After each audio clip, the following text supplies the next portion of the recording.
Hey guys, welcome back to another episode of Asgardian News Network. Today we are going to be breaking down Venom 2, There Be Carnage. This movie was awesome. I saw this movie in 40x 3D, so the movement, the fight scenes, everything was incredible, and I highly suggest that you go see it. If you haven't, turn this off, go buy your tickets now, because there's going to be some spoilers. So, for those of you who have seen this movie and don't know, this movie is based on Spider-Man Maximum Carnage and the origin story of Carnage, okay? With the end credit scene, where at the end we can see Jonah Jameson coming on the screen and talking in J.K. Simmons' voice, we know that we're in the actual Marvel Universe, and where Tom Holland is.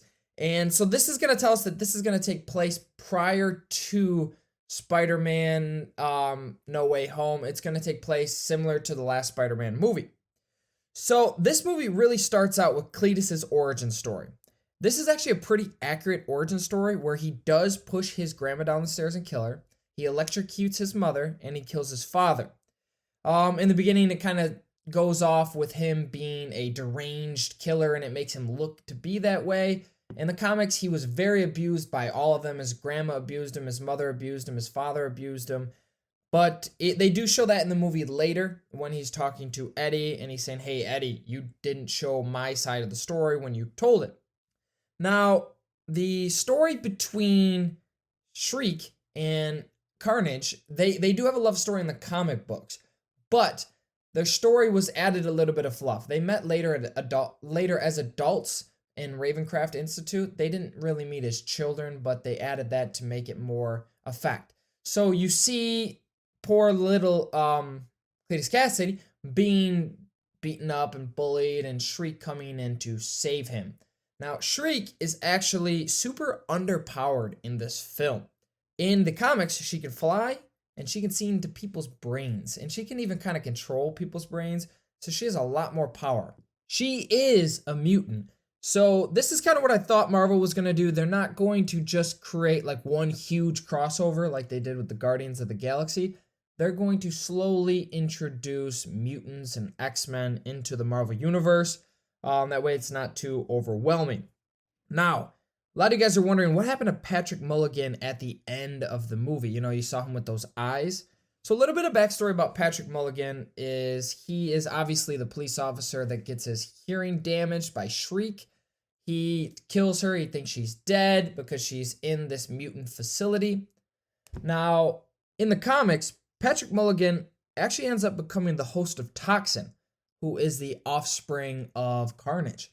So Toxin is really dangerous. Carnage is supposed to be the worst, but in the comics, Toxin's pretty nasty as well. So that's where the eyes come from, and that's probably going to be the third movie right there. Because Patrick Mulligan hates Eddie Brock.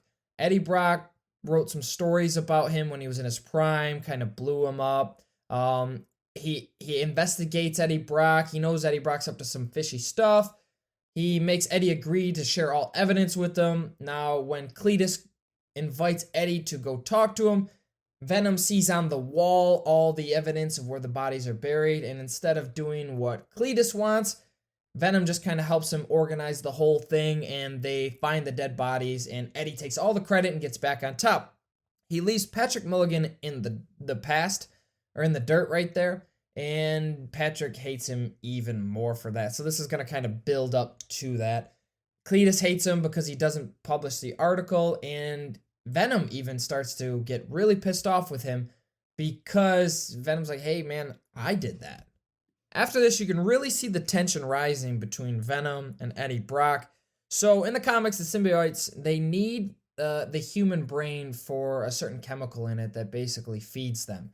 And Eddie Brock's not letting him eat any humans at this point, and he's making him survive off chicken brain, which chicken brain doesn't have the same chemical balance. So Venom's basically starving.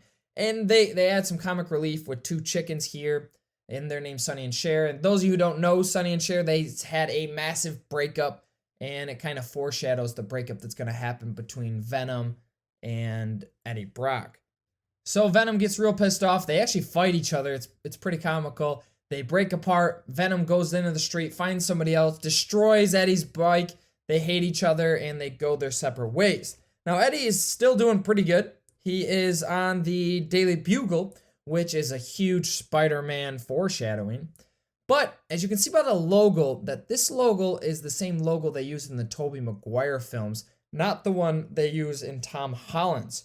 So we're going to get some multiverse and a little bit of Tobey Maguire Easter egg here. After Eddie Brock reports the dead bodies and the police find it and they see all the dead bodies that they have, the state decides that they are going to reinstate the death penalty and kill Cletus Cassidy. Cletus is obviously furious about this, and he takes the opportunity to take one more jab at Eddie Brock, so he writes him a letter.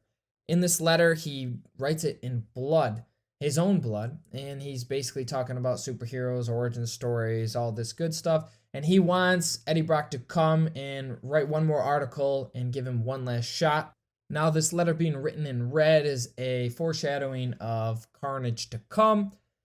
Cletus smashes a spider on top of the letter that he's going to send to Eddie Brock. Obviously, some more Spider-Man foreshadowing. So how did Carnage exactly come to be?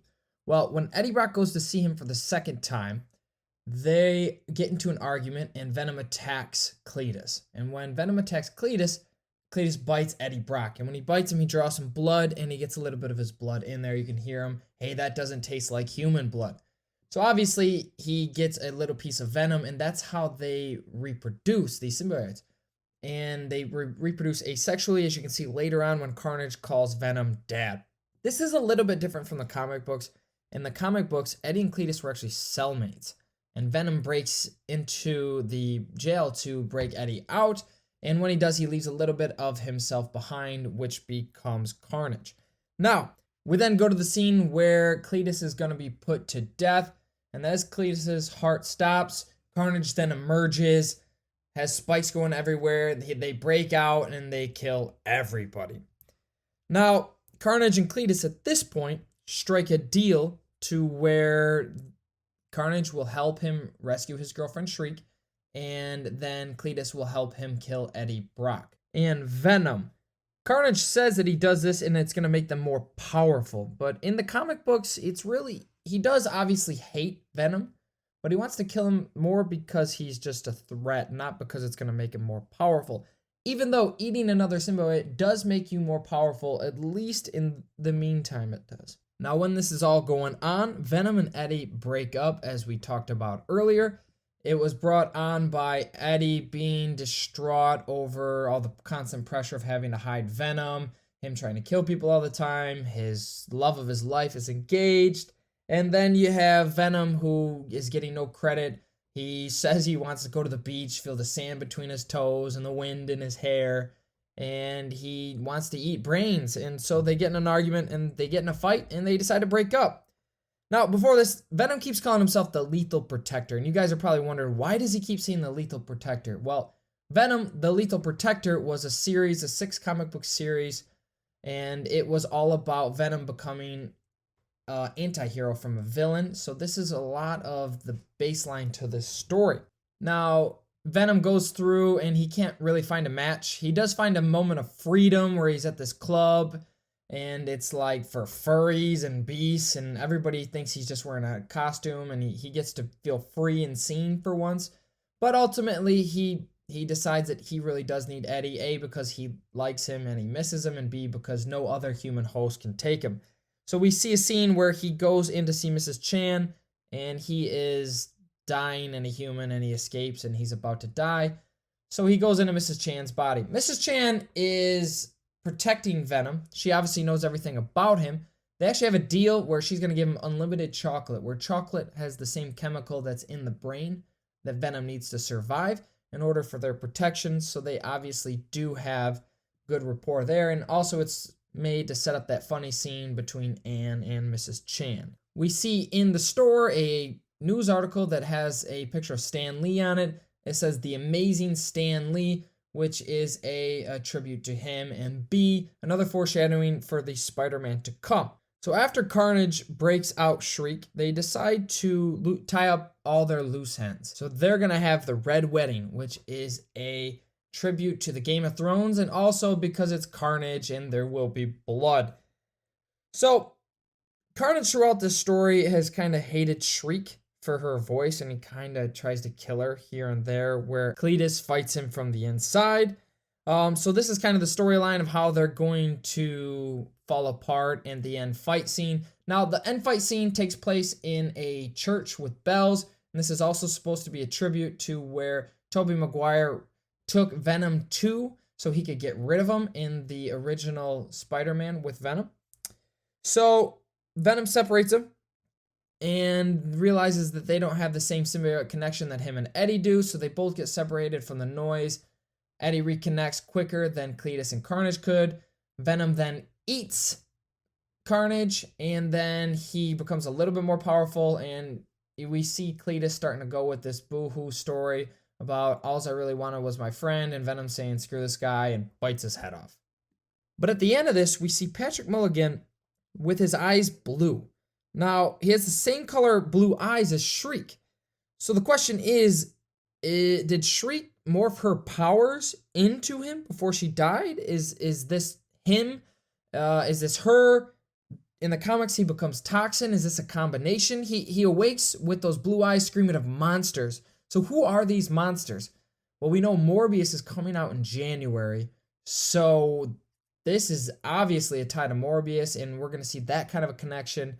And when Venom returns after his multiverse journey, he is going to have to face whether this is a reincarnation of Shriek, or he's going to have to face Toxin, or maybe a combination of both of them, or maybe it's Morbius he's going to team up with. It's going to be interesting to see how they can tie all this together. Now, at the end, we've already broken down the end credit scene, but I'm going to talk about it just a little bit more. So it starts out with Eddie Brock fulfilling a promise to Venom where he can feel the sand between his toes and the wind in his hair, even though he doesn't have any hair. It's hilarious. It's fun to watch them on vacation. Now, Venom basically tells him that he has 80 billion years of hive intelligence. And so he says, hey, Eddie, you can't handle the truth of the world. And Eddie says, try me. And then Venom shows him all this hive intelligence. And right afterwards, they see things shaking, very similar to Into the Spideyverse, the cartoon. And they snap out of it, and they see J. Jonah Jameson, played by J.K. Simmons, obviously showing them that they're in the Marvel Universe. And then they show that Spider-Man, Tom Holland, is right there.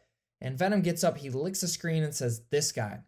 So how does Venom, if they're not even from the same multiverse, know Tom Holland's Spider-Man? Well, he basically just explained it. He has this hive intelligence. So another Venom has gone against a version of Spider-Man. And maybe he doesn't recognize this Tom Holland, but he sees the suit from the Tobey Maguire film. So Venom is going to have some hatred for the past already against Tom Holland. So yeah, guys, that is my breakdown of Venom, Let There Be Carnage. There's going to be so much more to come. The Phase 4 is going to be awesome. Let us know in the comments below what video you'd like us to break down next. Thanks, guys.